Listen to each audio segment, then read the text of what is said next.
Botella. Gretel, buenos días. Buenos días. Qué historia más increíble, Gretel.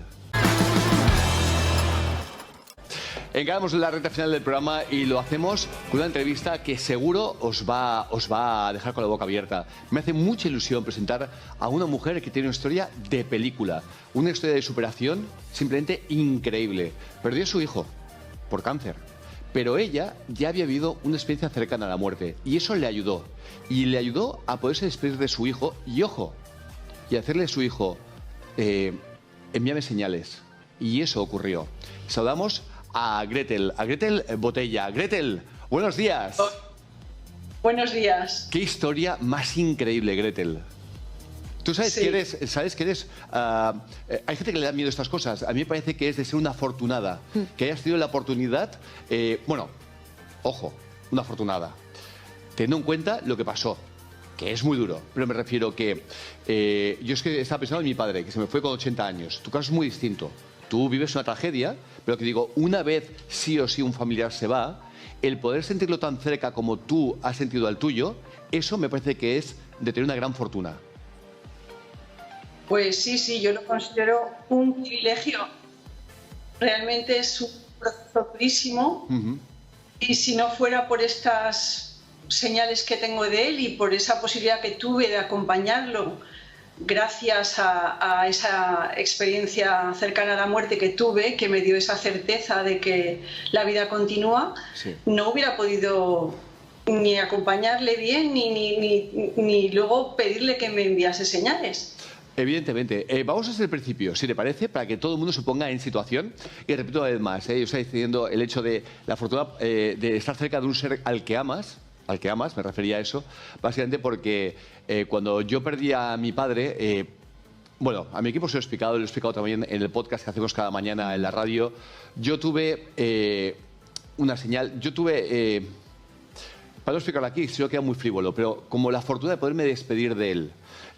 Un día lo comentaré en el programa con tiempo. Ya lo he explicado ampliamente esto. Sí. Pero, y de hecho a veces me pregunto si fue verdad o no, Me pregunto si fue verdad o no, de lo bonito que fue. En ese momento fue, claro, fue como una especie de película. Y porque creemos que aquel que se va se ha ido. Pero Gretel y tanta gente como estamos entrevistando nos cuentan algo muy distinto. Vamos al año 1999, Gretel, donde tienes un aborto espontáneo.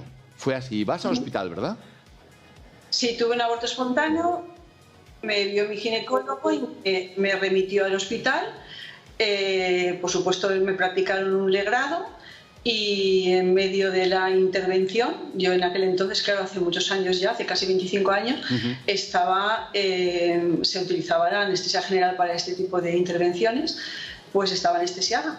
Y en medio de ella, pues no sé cómo, pero me vi fuera del cuerpo.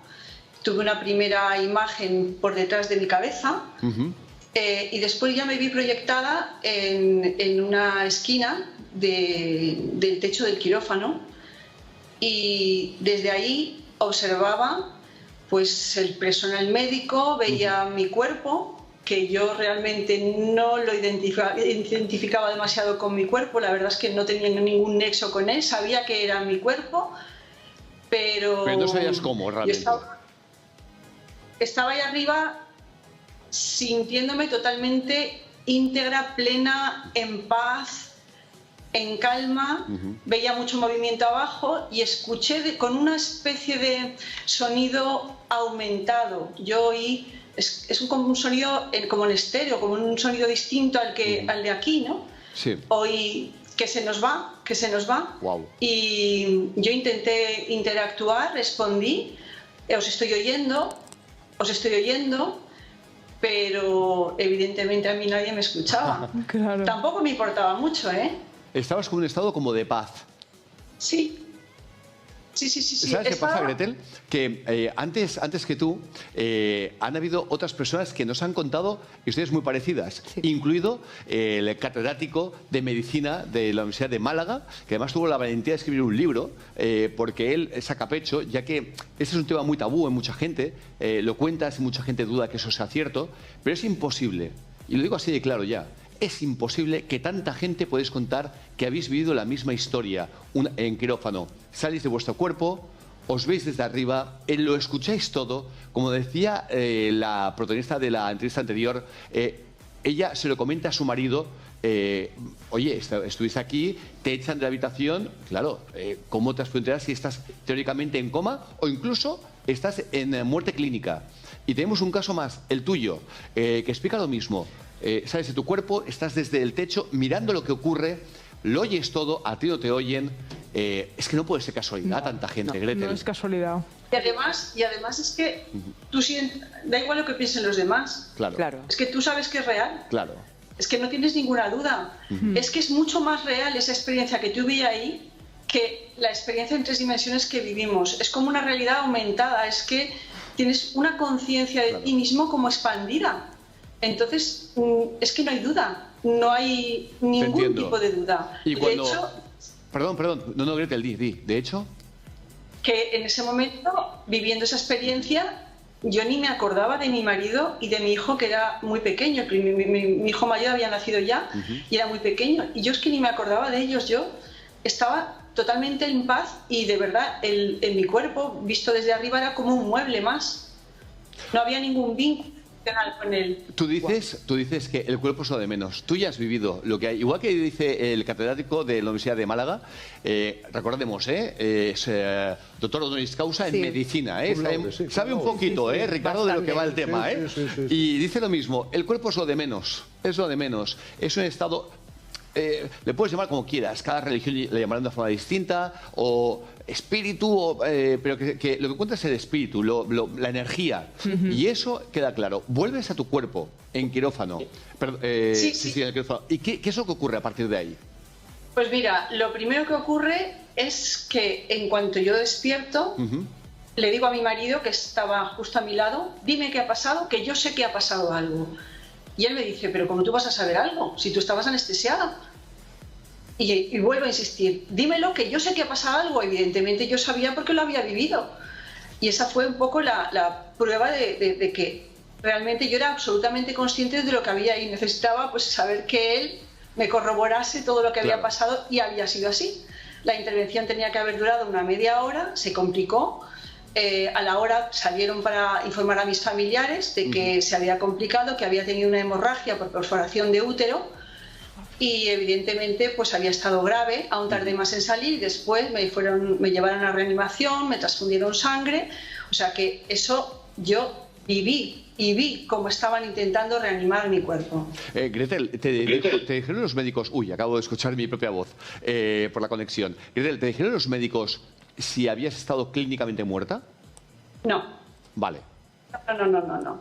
Ellos ocultaron, esa parte se ocultó. O sea, de hecho mi historia se perdió. Yo creo que en aquel momento tuvieron miedo porque debió ser un fallo. La cucharilla para raspar el útero se les debió ir y me perforaron el útero. Entonces ellos no admitieron nunca eso, pero evidentemente a mí me transfundieron sangre, estuve en reanimación, la operación tardó mucho más de lo debido y me costó mucho tiempo, tanto que cuando tuve el embarazo de mi hijo pequeño Rodrigo, mi útero ya estaba muy estropeado porque claro, se tuvo que cerrar de manera natural y tuve contracciones desde los 3 meses. Tuve que estar en reposo todo el embarazo porque mi útero ya no estaba en condiciones debido a la perforación de útero que sufrí en el grado. Vamos a avanzar entonces en la historia porque pasan los años y bueno, pues te llega un jarro de agua fría durante ese tiempo. Y es que a tu hijo, con 16 años creo que era, le diagnostican cáncer, un cáncer. ¿De qué era el cáncer? ¿De qué era? Era un sarcoma de Ewing. Vale. Sabes que a jóvenes, adolescentes, a veces a los huesos, a veces a tejidos blandos.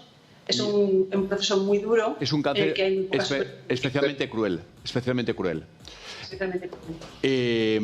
Y cuando, bueno, empiezas el tratamiento, ¿en qué momento decides comenzar? ¿Tu hijo sabía tu historia? ¿Alguna vez te habías contado? De hecho, yo cuando acabó la experiencia en el quirófano y me recuperé, la única persona que supo realmente toda la historia completa fue mi marido, porque a los demás me apetecía contarlo, porque era algo que había sido para mí un antes y un después, una certeza de que la muerte no existe y absolutamente se me quitó el miedo a la muerte, pero ¿a quién se lo iba, cómo lo iban a entender? Entonces a personas se lo dije como a trozos, pero realmente fue mi marido y mis 2 hijos los que supieron siempre esa experiencia y la habíamos comentado muchas veces en casa.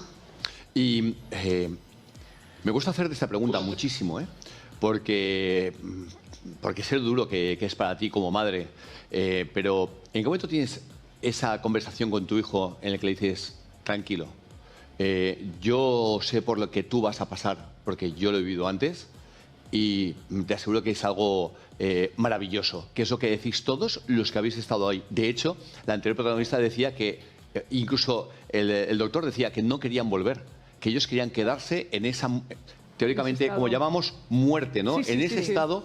Había venido incluso la familia como a recibirlos y ellos no querían volver. Fue la familia que les había dicho, no es tu momento, tienes que volver nuevamente. Pero claro, una cosa es que lo vivas tú, pero otra cosa es que tu hijo, con 16 años, tu hijo fallece con 20, fueron 4 años durísimos, durísimos. Claro, no es fácil enfrentarse a esa conversación, por más que sepas que lo que le espera es algo bueno. Pero cuidado, es muy duro. ¿Cómo te enfrentas a esa conversación?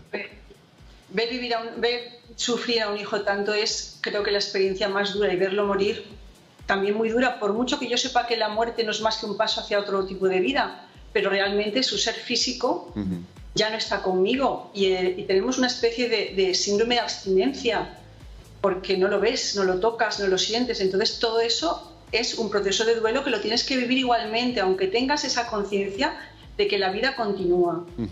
Pero sí que es verdad que los que tenemos esta suerte, porque para mí fue un regalo la experiencia cercana a la muerte que tuve, fue un regalo porque esa certeza que tuve, esa vivencia de que lo que yo era estaba y continuaba, me ayudaron a hablar con él.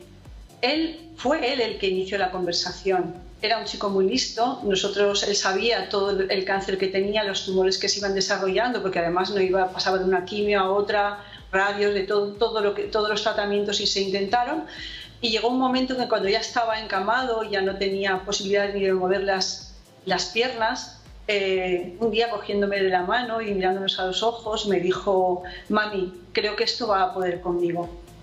Y claro, yo, pues como madre, me sentí, pues eso es un momento durísimo, es durísimo, pero yo tenía que ser absolutamente honesta con él, no podía contarle cualquier cosa, tenía que ser absolutamente veraz. Y entonces le hablé de tranquilo, le dije tranquilo. Es que puede ser. Si me permites, Gretel, hay un momento de que tú sabes que si le mientes, él se va a dar cuenta, no sirve de nada. Él lo va a saber, lo va a saber. Y claro, claro, es el momento de decir, a ver, tenemos que tener una conversación de adultos, él se lo merece, pero realmente, ¿de qué vale que yo le esté diciendo algo que él mismo se ha dado cuenta? Y creo que es bueno, además, que lo hicieras porque hablar las cosas siempre ayuda. En este caso ya ni hablamos, evidentemente. ¿Tuviste la sensación de que él comprendía tu experiencia? ¿Que él sabía? Yo es que sé que él sabía mucho más de lo que yo pensaba. O sea, yo creo que al revés. Él quería que yo verbalizase la trascendencia, la vida en el otro lado, y todas esas cosas, porque él estaba ya viviendo eso, estoy segura. Estaba en periodo ya con mucha morfina y con muchos sedantes, porque era el proceso muy doloroso. Y yo sé que él ya estaba conectando con el otro plano. Pero necesitaba hablarlo conmigo para cerciorarse de que íbamos a estar bien, porque nos quiere demasiado. Entonces, en esa conversación hablamos de la muerte, del más allá, hablamos de que siempre estaríamos unidos, de que le amábamos infinitamente, y le dije que se fuera. Si tenía que irse, que se fuera. También dejé una puerta abierta a la esperanza, por si se tenía que quedar, porque a veces sucede un milagro. Y tanto. Pero le dije que sobre todo que hiciera lo que tenía que hacer, que estaríamos bien y por favor, que si se iba, que me mandase algún guiño desde el otro lado. ¿Y cuánto tiempo pasa hasta que llega ese guiño una vez tu hijo fallece? 2 días. Él falleció un lunes y el miércoles recibimos el primer guiño. ¿Cómo fue? Y a partir de ahí fueron sucediéndose uno, otro. Claro, mi marido y yo estábamos abiertos a ese mundo, evidentemente. Obvio. Sabíamos que él existe, por supuesto, y que sigue ahí. Y lo que fue una decisión que tomé fue hablarlo abiertamente con todo nuestro entorno. Y nos sorprendimos de que mucha gente de nuestro entorno también estaba recibiendo señales de Rodri. ¡Ostras! ¡Qué fuerte! Su profesor de matemáticas... Pero quiero saber qué fue, claro. Su profesor de matemáticas. Claro. Por ir por partes, a los 2 días que tu hijo fallece, dices que notáis la primera señal. ¿Cuál fue, Gretel? Pues fue una señal muy sutil, pero muy bonita, porque Rodrigo, claro, estuvo tan malito y tenía tumores por tantas partes del cuerpo que el único placer que tuvo casi hasta el final fue comer. Y entonces, 2 semanas antes de irse, nos pidió tocinito de cielo, que sabéis que es un dulce típico andaluz, aquí no es muy habitual, por aquí por mis tierras, pero lo encargamos en una pastelería que hay enfrente de casa. Y a la semana siguiente se olvidaron, no lo hicieron, y a la otra semana Rodrigo ya se fue, un lunes. Entonces, pues el miércoles nos fuimos mi marido y yo a comer a un restaurante cualquiera de la ciudad, y el postre que había era tocinito de cielo.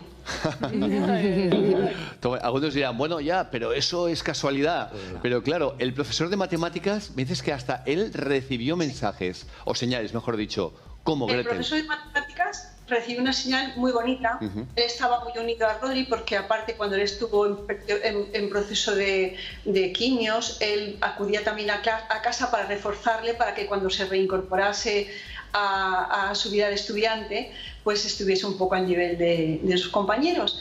Y entonces, bueno, pues el profesor de mates de repente un día me manda una especie de vídeo pequeño, un sketch, y me dice, mira, Gretel, lo que he encontrado en el cole, en el ordenador del colegio.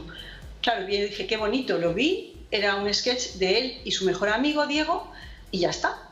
Pero resulta que a los pocos días nos juntamos, nos vemos, y me dice, Gretel, tengo que contarte algo. Es que eso no fue normal, porque ese era un archivo en el que ponía Rodrigo. No ponía Rodrigo y Diego, que eran los 2 que participaban en el sketch, solo Rodrigo. Pero es que además debió ser un trabajo que realizaron todos sus compañeros de curso, y no había ningún otro archivo de ninguno de sus compañeros, solo el archivo de Rodrigo. Y entonces él me dijo, es que solo puede ser él, porque además el profe de mates y él tenían muchas cosas en común con los ordenadores, jugaban a juegos. Claro. Y entonces, pues es que además cuando te suceden esas señales, es que sientes que es él. Claro. Sí. Es que tienes la seguridad de que es él. Sí, sí, sí. Que si le pasa, con mi caso, que me pasa solo a mí, además lo comento con la familia y noto que la familia no hace mucho caso. Claro.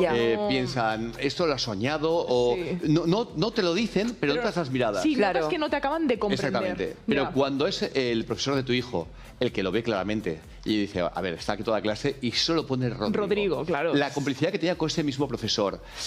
Sí, se siente. Y te entiendo perfectamente, Gretel. Porque yo que soy, y mi equipo lo sabe, que siempre trato de ir a lo más racional. No me gusta coger y tratar de... No, racional. Y cuanto más veces pienso en aquello que me ocurrió, más convencido estoy que eso lo viví. Porque cuando explicas a mucha gente y mucha gente te pone cara de escepticismo, llegas a pensar, pues igual me lo quise creer. Porque como era mi padre, igual quise pensar que me había ocurrido. Es que la sociedad te hace creer que no.